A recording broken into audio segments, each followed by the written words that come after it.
Et l'actualité nous conduit à Boundiali. Les lampions se sont éteints sur la deuxième édition du concours Art Oratoire ou la beauté intellectuelle de la Bagoye, initié par l'association des femmes leaders du département de Tengrela, présidée par Wassa Kone.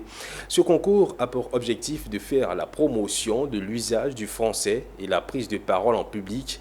Le thème de cette deuxième édition était Filles en action, briser le silence et construire un environnement sain sans violence en milieu scolaire. Le reportage est signé Ouattara Daouda.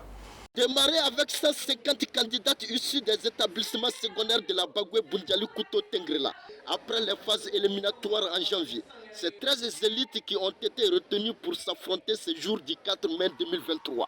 Dans la capitale de la Bagoué Boundiali. Ce concours a pour objectif de donner la parole aux jeunes filles de la Bagoué afin qu'elles discutent de certains défis liés au développement durable. Les questions de paix, de sécurité, de cohésion sociale, des violences basées sur le genre, des mariages forcés, de l'autonomisation de la femme, de la scolarisation de la jeune fille, des grossesses en milieu scolaire, du VIH-Sida et surtout la prise de parole en public. L'art oratoire, c'est quelque chose de très important.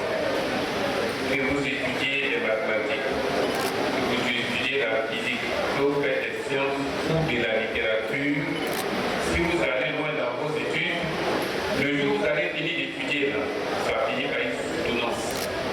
Vous dépendez d'une thèse et ça se fait avec l'art oratoire. Je pense que tout le monde ici présent, comme moi, on a apprécié parce que nos candidates, elles sont talentueuses les unes que les autres. Elles étaient à la hauteur et je pense qu'elles ne pourraient pas faire mieux. Alors, sur les sentiments de joie, je suis très heureuse parce que c'est ma première participation en tant que candidate au concours de la beauté intellectuelle de la Bagoue. Comme je l'ai dit, c'est une aubaine pour moi d'avoir remporté. Et aussi, j'incite mes autres sœurs à le faire. On peut prendre la parole devant un public.